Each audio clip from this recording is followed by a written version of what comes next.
The first return was a ghost. I logged it the way I log everything. Timestamp, sector quadrant, signal strength, archive query initiated. The query ran for 4 seconds, which is already wrong. Standard queries resolve in under 1. I noted the delay, recentered the array, and ran it again. The second run returned nothing. No match. 41,000 hull profiles in the Directorate's Deep Space Archive, indexed by mass displacement, drive signature, hull geometry harmonic, and IFF carrier frequency, and the return I was looking at matched none of them. I rechecked my calibration. The calibration was fine. I flagged the entry as sensor artifact and went back to my sweep. 12 minutes later there were 2. I want to be precise about the timeline, because the review board, if there is ever a review board, will want it. At 0412 station time, I logged the first return. At 0424, I logged the second. Same bearing, same geometry, same archive result, null.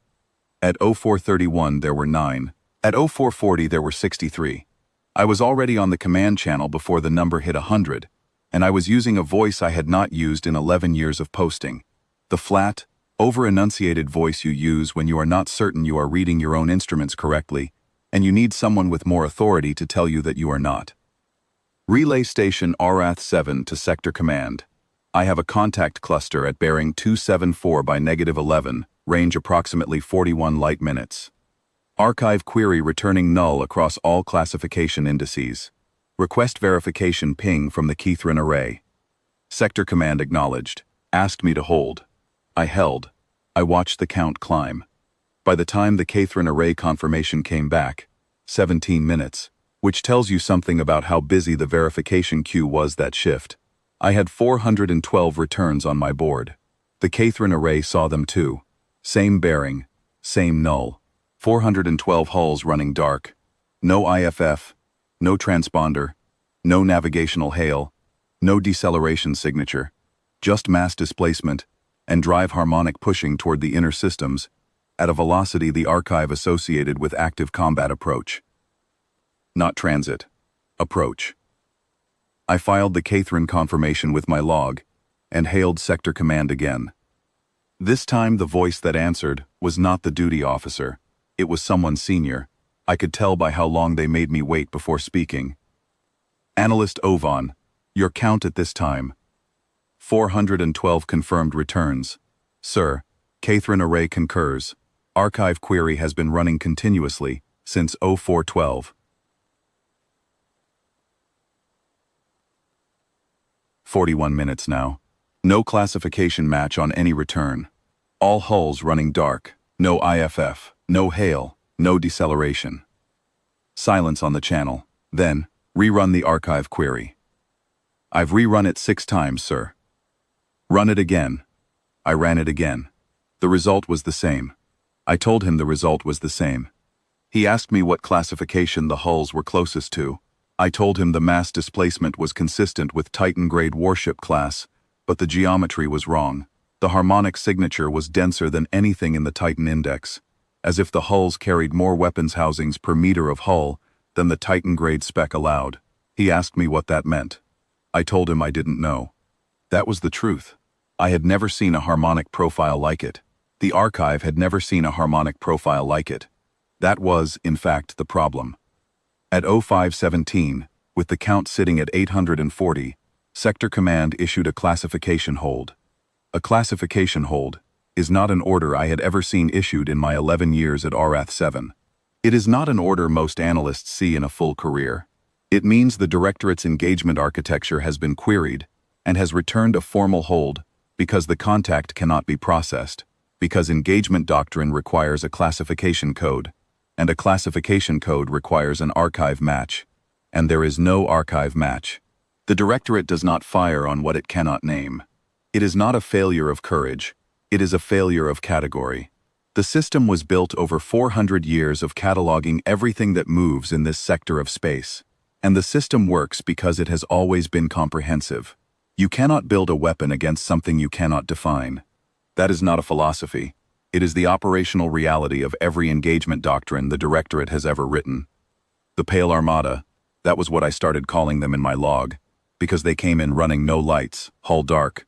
The sensor returns pale and cold against the board. Did not slow down. By 06 o'clock, the count was 2,311, all same bearing, same null. I had stopped filing individual queries and switched to aggregate, because the query processor was running hot, and I needed the cycles for tracking.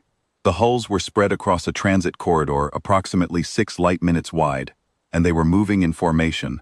That was the word I kept coming back to, formation, because they were not a debris field or a scatter of derelicts. They were arrayed with the kind of spacing and geometric precision that only a commanded fleet maintains across light-minute distances. Someone was talking to those ships. Someone was holding that formation. They just were not talking to me. I hailed on every frequency in the archive. Standard Directorate greeting, species neutral contact protocol, emergency channel, distress relay. The neutral contact waveband the Directorate used for first contact situations, though I was already certain this was not a first contact situation. You do not bring this many hulls in formation to say hello. Nothing answered. At 0644, I filed an emergency transmission to Directorate Central. I did not use the duty channel. I used the command priority channel, which requires authorization I do not technically have. And I used it anyway, because the count had just crossed 4,000, and the hulls at the leading edge of the formation were now close enough that I could pull individual geometry profiles. And what I was seeing in those profiles was making the hair on my secondary arms stand up in a way I have not experienced since I was very young and very frightened of something I could not name. The weapons housings were not housings. I mean, they were weapons housings, in the sense that they were integrated hull structures with firing apertures. But the density of them, the sheer count of apertures per hull length, was not consistent with any warship class the Directorate Archives described. A Titan-grade warship, the largest class in the archive at 3.8 kilometers stem to stern, carries 47 discrete weapons apertures. I was looking at hulls that appeared to be approximately 4.1 kilometers in length, so in the Titan range, carrying a weapons aperture count I could not resolve precisely at this range, but which the array's geometry processor estimated at somewhere between 200 and 240 per hull. I filed that estimate in my log. I noted that I was not certain the estimate was accurate. I noted that if the estimate was accurate, I did not have a framework for describing what I was looking at. Directorate Central acknowledged my emergency transmission at 0702. They asked me for my current count. 6,844. The channel was quiet for a long time after that. At 0719, Sector Command issued a second classification hold and simultaneously queried the archive for any human vessel registration, any human fleet deployment notice, any human navigational filing for this sector within the last 40 years. I know this because Aurath 7 is a relay node and the query traffic passed through my board. The archive returned results in under 1 second because that query was not against the hull geometry index. It was against the administrative record. The administrative record showed 0. No human fleet deployment in this sector. No navigational filing. No registration event. No notification of any kind. The Pale Armada had not told anyone they were coming. That was not an oversight. You do not hold a fleet of this size in formation across a 6 light-minute corridor without the command precision to send a navigational filing if you wanted to send one. They had chosen not to. They had built this fleet, somewhere, over some period of time I could not estimate, in a location that was not in any record. And they had brought it here, dark, silent, unannounced, and they had done all of that without appearing in a single Directorate archive entry, not a sighting, not a rumor class contact, not a decommissioned hull, not a survey beacon, not a supply manifest. 11,312 hulls. That was the count at 0755. I know the count precisely because 0755 is the time I entered in my log, as the moment I understood what I was looking at, not the moment I counted them. I had been counting them for hours. The moment I understood, there is a difference. The Directorate catalogs everything.